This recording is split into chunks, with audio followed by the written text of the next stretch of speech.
একটা ভেজে উঠালাম, আর তিনটে এনেছি ছেলের জন্য পমফ্রেট মাছ। ছেলে তো অল্প তেলে খায়, ওই জন্য ছেলের জন্য ওই মাছটা, আর আমার জন্য নিরামিষ। নিরামিষ আমি ঠাকুর গোপাল সোনাকে পুজো দিয়ে তারপরে আমার করবো। আমি ধরুন খিচুড়িও খেতে পারি, বলা যায় না, সামান্য খিচুড়ি। তারপরে নখ ছাড়িয়ে আসলাম, নখ কেটে আসলাম। তিনটে ছেলে খাবে, একটা ভেজে রাখলাম, আর তিনটে ছেলে খাবে। একটা ভেজে রাখলাম, আর তিনটে ছেলে, দুটো আর ভাজি।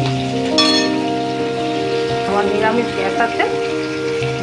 আর এই ওভেনটা খারাপ হয়ে গেছে, এই ওভেনটা খারাপ হয়ে গেছে। ওই একটাতে বড়োটাতেই সব রান্না করি। আলু দিয়ে আর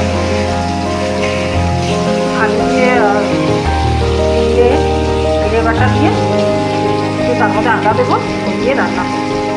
আর ছেলে শুকনো লঙ্কা খায় না, কাঁচা লঙ্কা দিয়ে আমরা রান্না করি, আমরা শুকনো লঙ্কা খাই না।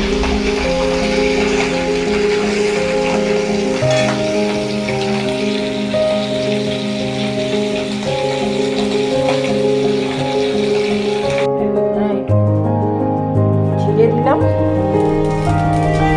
তারপরে দিয়ে সম্মান দিলাম, আলু দিয়ে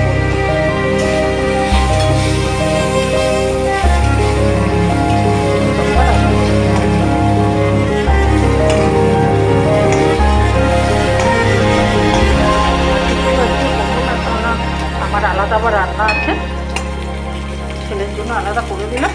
আমি এখনও গোপুসোনার চানই করিনি, এখন বাজার থেকে সবে এলাম। বা সময় তো ধরতে পারছি না, সময় চলে যাচ্ছে, এইভাবে সময়টা চলে যাচ্ছে না, তো বলার নয়। হলুদ দিতে হবে, হলুদ,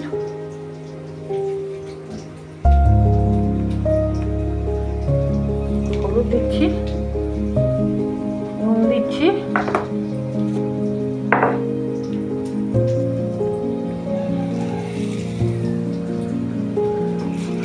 ভাজা হোক একটু আলুটা, তারপরে একটু মশলা দেবো। জিরে বাটা আর আদা দিয়ে জিরে বাটেছি,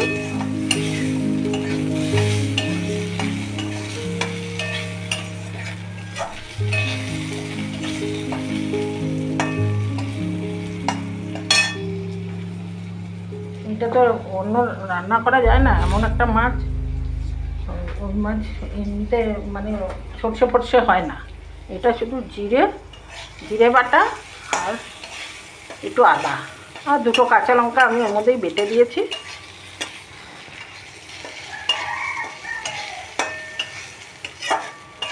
মশলাটা দেব,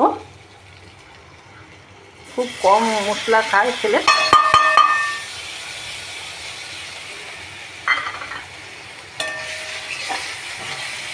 জিরে আর আদা দিয়ে রান্না।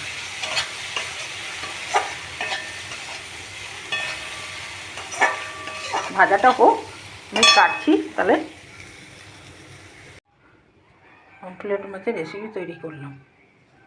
এটা পোস্ত দিয়েও হয়, কিন্তু পোস্তটা আমার বাটা হলো না, তাই আমি করতে পারলাম না। জিরে আর জিরে আদা বাটা হালকা, আদা বেশি দিলে তেতো হয়ে যায়।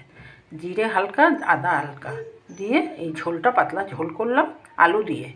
আর আলু দিয়ে করলাম, আর করলাম এইটা পোস্ত দিয়েও হয়, দারুণ লাগে খেতে, কিন্তু আমার পোস্তটা বেটে উঠতে পারিনি।